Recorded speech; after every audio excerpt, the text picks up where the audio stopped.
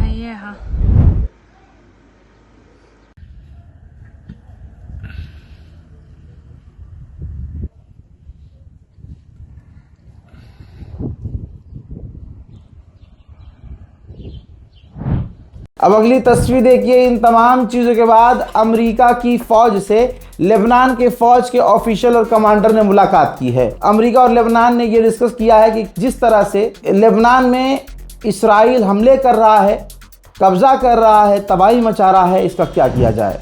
Donald Trump ने Gaza के ऊपर बड़ी बात कही, कहा कि हमारे चैनल हमास से खुले हुए हैं, हम डायरेक्ट कॉन्टैक्ट में हैं और वो हथियार डालने को राज़ी हैं। मुझे नहीं लगता है कि इसराइल को गाज़ा पर अब हमला करना चाहिए, क्योंकि जब अगला इंसान हथियार डालने को तैयार है तो उन पर हमला करने का कोई मतलब नहीं बनता। यहाँ तक कि डोनाल्ड ट्रंप ने यह भी कहा है कि मुझे नहीं लगता कि इसराइल में होने वाले चुनाव में मुझे इंटरफेयर करना चाहिए। इल्ज़ाम डोनाल्ड ट्रंप पर यह है अंदर ही अंदर कि डोनाल्ड ट्रंप नेतन्याहू से चिढ़ चुके हैं। यही वजह है कि अब डोनाल्ड ट्रंप नेतन्याहू को चुनाव में, इजरायली चुनाव में सपोर्ट नहीं कर रहे हैं। मेरे दोस्तों, उससे बड़ी खबर है ये कि डोनाल्ड ट्रंप के दामाद ने 4 घंटा मुलाकात करके बात की है और नेतन्याहू पर प्रेशर किया है कि गाजा से आप लोग हर हाल में निकल जाइए। लेकिन नेतन्याहू ने साफ इनकार कर दिया है। जितना भी मनाया ट्रंप के दामाद ने, कुछ काम ना आया। नेतन्याहू जिद्दी है और वो गाजा से निकलने से साफ इनकार कर रहा है। एक पाप हो तो एक पाप बताऊं। अगला पाप देखिए, फिलिस्तीन के वेस्ट बैंक में इस्राएली फौज फिलिस्तीनियों के मकानों को लगातार तोड़ रही है, बर्बाद कर रही है और घरों पर, इलाकों पर कब्जा कर रही है। बोर्ड ऑफ पीस यानी जो एक संगठन अरब देशों और यूरोपियन देशों को मिलकर बनाया गया है गाजा के अंदर शांति लाने के लिए, जिसका हेड डोनाल्ड ट्रंप है, इस बोर्ड ऑफ पीस ने कहा कि इजराइल को सेल्फ डिफेंस का अधिकार होगा अगर वो हमास को दोबारा देखेगा खड़ा होते हुए गाजा के अंदर, और हमास को छोटे से लेकर बड़े और बड़े से लेकर तमाम छोटे हथियारों को भी डालना होगा और पूरी तरह से घुटने पर आना होगा। अगर इसराइल को ख़तरा लगा तो इसराइल गाजा के ऊपर कभी भी हमला कर सकता है। डोनाल्ड ट्रंप के दामाद भी अब सामने आ गए भैया। डोनाल्ड ट्रंप का दामाद अब इंटरव्यू दे रहा है कि जिस तरह से ईरान इंटरेस्ट दिखाता था बातचीत के लिए, अब वैसा वो इंटरेस्ट नहीं दिखा रहा है।